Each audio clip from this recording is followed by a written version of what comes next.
Blissful Sunday po sa inyong lahat mga palangga. Welcome back to my channel, The MJ's Vlog.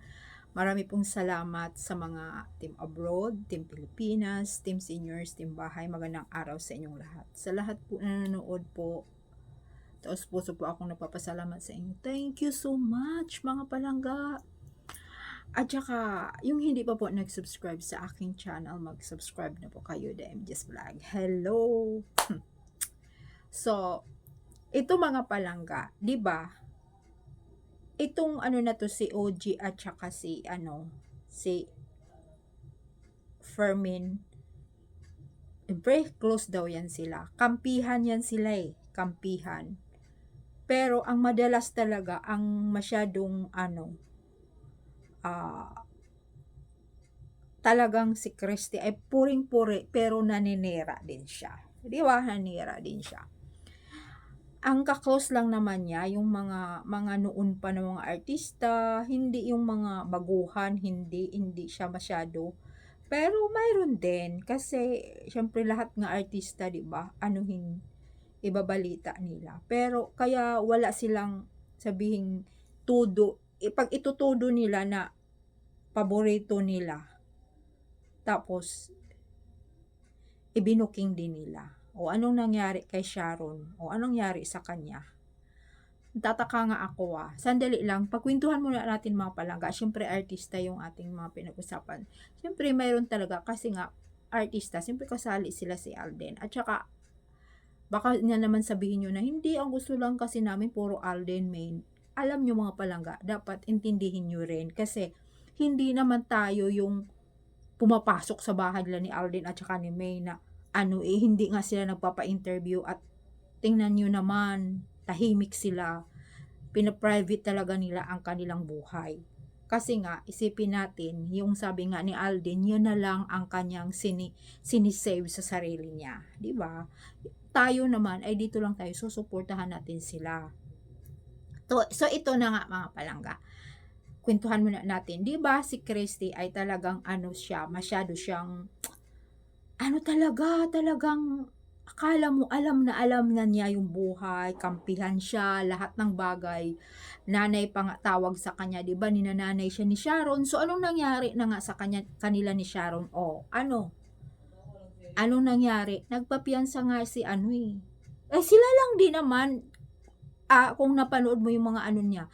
Kasi mayroon siya mga sinishare sa mga sa social media. Di napapanood natin siya. Siya lang naman nagsasabi na nakapiyansa siya ng magkano yun. Ang laki kaya. Di ba? Ang laki dahil tinutudo din naman niya. Kahit naman yung mga datong ni pinapakialamanan nila. Bakit kaya yung away nilang mag-ina pinapakialaman din nila. At saka akala mo naman close talaga at naninirahan na sila sa bahay. Ang sa atin naman, kung ikumpara natin sa Aldab, yun lang nakikita natin sa camera, sa off-cam noon ay hindi na mga natin sila nasusundan, di ba? So, ito na nga ang kwento. So, magkampihan si OG at saka si Christy. Ngayon, balita na una nga na wala na daw si Alden, inano na niya yung kanyang yung panliligaw niya kay Kath. Ayan na. Nag-second demotion na si CF. Ang sabi niya, yun na nga, kasi sabi nga nung mga nagko-comments doon, kontra nga sila, kontra lang lalo na si CF ng mga pag magpo-post yan. Minsan kasi sa social media pag nagpo-post yan siya, off comments. Off yung comments niya. Sino ba naman ang magko-comments doon naka-off? Pag gano'n na mga klaseng nag-o-off, kasi puro bashers ang nandoon. Bashers talaga. Ang dami kayang ayaw sa kanya. So ito na mga palangga. So nagbalita na siya kasi tapos na si OG. So meaning kumukuha lang din siya doon kay OG. Umasa lang din, alam nila talagang puro nakatotohanan yung kay OG Diaz. Kasi nga may source. 'di ba? Eh, nakaligtas din naman yan. Buti nga hindi yan si OG, kahit yung mga naghihiwalay na mga artista, sila daw una ang nakakaalam. Grabe, no? So, ayan, eto, sabi na ni CF mga palangga, sorry ha, magsusorry muna ako sa inyo. Siyempre nga, isama nga natin, siyempre artista yung atin. So, sabi ni CF, yung mga source daw din nila, na pinasakay lang daw ni Alden ang mga fans. See? Bakit ganun siya mag-aano doon at sinabi niya na pinasakay, mahal na mahal kaya niya yan si Alden. So, nadismaya daw sila. Talagang, nadismaya daw sila kasi bakit ganun daw si Alden, napaasa na rin daw sila simula 1 at saka mabot na daw ng 2 na film. Tingnan niyo ang ginawa ni CF. Kahit alam niya na may asawa yung tao. Kasi nga hindi nagsasalita si Mingay. At hindi rin binabawalan ni Alden na na wag kang magkwento. Dahil nga hindi nga inamin ng mag-asawa. Much better na ikukwento pa sa mga kukwento sa social media kasi nga yan naman talaga ang showbiz. Okay lang sa kanila ni Alden na ichichismis sila, puro naman sasabihin lang siguro nila sa sarili nila yung magdalawa, hayaan mo na sila, wala namang katotohanan yun, basta tayo nagsama at may asawa ka na. Diba? Wala sa pag-alam doon dahil alam na nila kumpara ko rin kung halimbawa may anak po kayong mga palangga, lalo na yung mga seniors, may apo po kayo na artista, but kung sisiraan talaga ang pamilya mo, ba na yung artista na apo mo, nasasabihin na hindi natin sabihin sa publiko na kasal na kami, hayaan nyo na lang yung chismis, wala naman yung katotohanan basta yung reality, may asawa na ako at loyal ako, truthful ako sa asawa ko. Ngayon, sasabihin, ito, sasabihin ni walang ayuda. Sasabihin ni Christopher Mila, pinasakay lang? Di ba masakit yun? Pinasakay lang mga fans para lang tangkilikan. Di ba tayo tama? Panay ko yan binablog po sa inyo na sino ang kawawa? Di ba mga fans?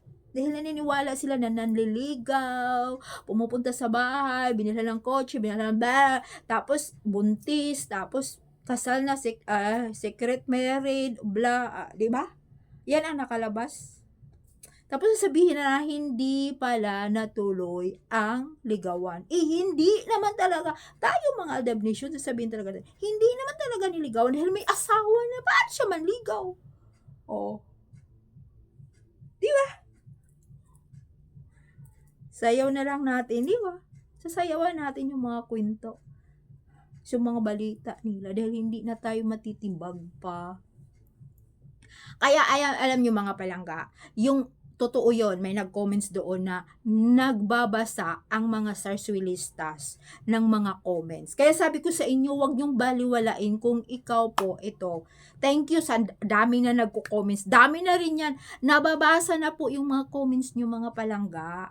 Kaya sabi ko sa inyo, magko-comments kayo Nababasa na nila yon.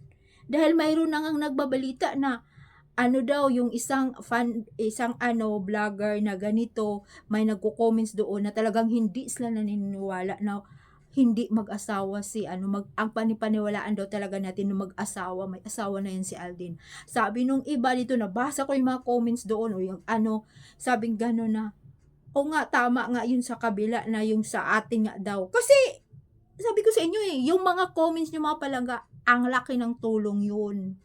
Na talagang hindi tayo matitibag, talagang kung aldab talaga. Diba, ito na, lumabas na wala naman talagang, walang sila. Diba, panalo tayo, walang sila relasyon. Tapos, binawi nila, di ba sila ni CF, sila ni OGDS, talaga nila na may arong relasyon, dahil nga lang yun sa movie.